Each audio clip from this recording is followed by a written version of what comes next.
যারা 111 করেছেন তারাও অনেক রকমের কথা বলে বাংলাদেশের শাসন ক্ষমতায় 2 বছর পর্যন্ত ছিলেন। সেই 111-এর মঈন ফখরুদ্দিনের কথা আপনাদের মনে নেই? বিরাজনীতিকরণের জন্য যথেষ্ট চেষ্টা তারা করেন। আমি বলতে চাই না যে সেরকম কোনো পদক্ষেপ বর্তমানে দৃশ্যমান হচ্ছে, কিন্তু আমরা ঘর পোড়া গরু সিঁদুরে নাক দেখলেই ভয় পাই। যখনই আমরা ডিসেম্বরের মধ্যে মাননীয় প্রধান উপদেষ্টা প্রতিশ্রুত নির্বাচনী রুটম্যাপের জন্য দাবি করি, তখনই বিভিন্ন সময় বিভিন্ন উপদেষ্টা পর্যন্ত বক্তৃতা দিতে শোনা যায় জনগণ নাকি তাদেরকে 5 বছরের জন্য চায়।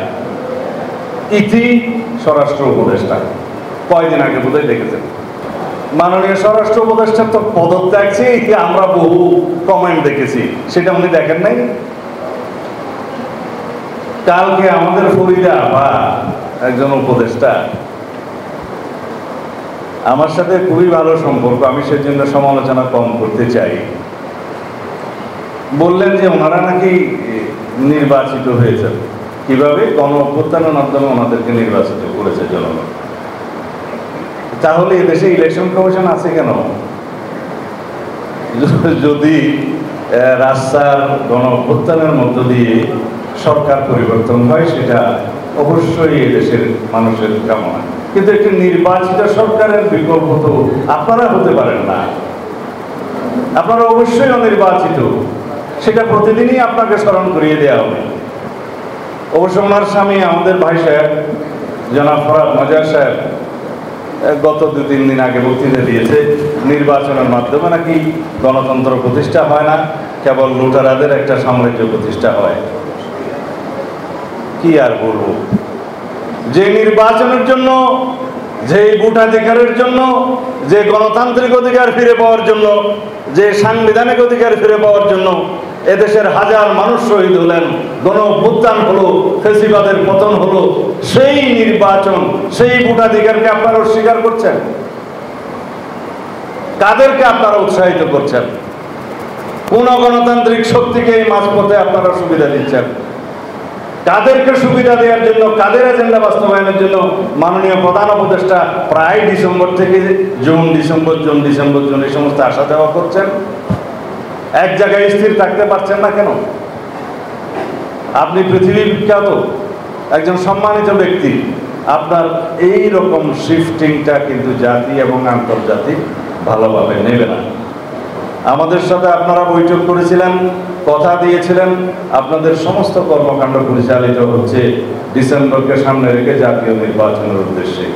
আমরা নির্বাচন কমিশনের সাথে বসেছি, কথা বলেছি, তাদের সমস্ত নির্বাচনী প্রস্তুতি আগামী জুন মাসের ভিতরে সমাপ্ত হবে।